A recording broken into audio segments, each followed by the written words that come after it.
काँग्रेसची अध्यक्षा iron lady बहन कुमारी मायावतीजी यांचा जो वाढदिवस आहे हा जनकल्याणकारी दिवस म्हणून संबंध देशभर होत आहे।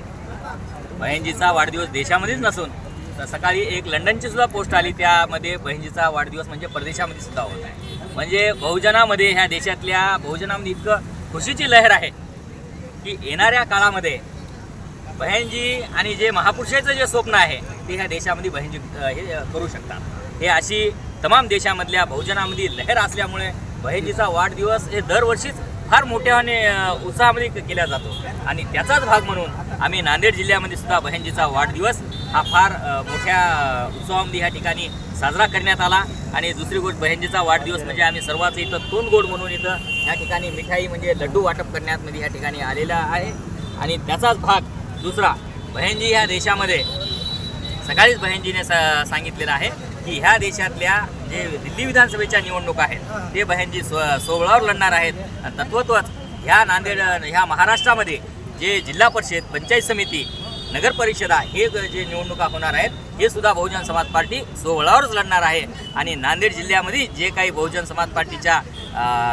निवडणुका ज्या आहेत, स्वराज्य स्थानाच्या ज्या निवडणुका आहेत ते सुद्धा बहुजन समाज पार्टी सोबळावर निवडून आणेल आणि आपले सदस्य ह्या महानगरपालिकेमध्ये, या पंचायत समितीमध्ये, जिल्हा परिषदमध्ये हे पाठवण्याचा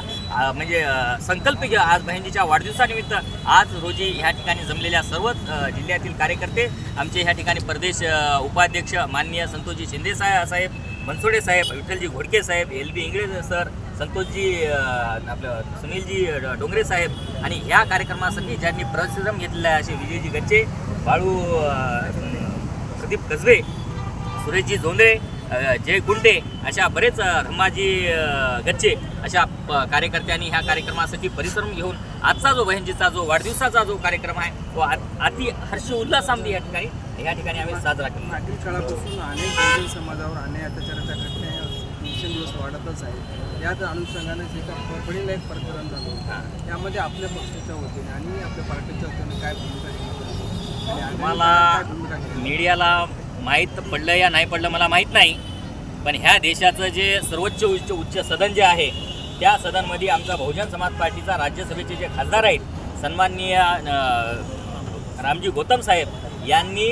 ही घटना झाली आणि दुसऱ्या ते तिसऱ्या दिवशी सदनमध्ये रामजी गौतम साहेबांनी हा मुद्दा उचललेला आहे। सदनमध्ये दुसऱ्यांनी कोणी मुद्दा एवढ्या प्रखरपणे उचलला नाही। देशामध्ये जे दलितावर जे अन्याय होत आहे आणि या अन्यायाचं कारण काय जर असेल तर आज नसून तर मान्यवर कांशीराम साहेबांनी ज्यावेळेस बहुजन समाज पार्टीने निर्मिती केली होती की आमच्यावरच अन्याय काय होतो, अन्यायाचं कारण आहे आमच्यावरच अन्याय का होतो याच्यासाठीच बहुजन समाज पार्टीची निर्मिती केली आहे। बहुजन समाज पार्टी ज्या दिवशी याच्यामध्ये बहुजन समाज पार्टीचं शासन येईल त्या दिवशी ह्या देशामधल्या कुठल्याच बहुजन समाजावर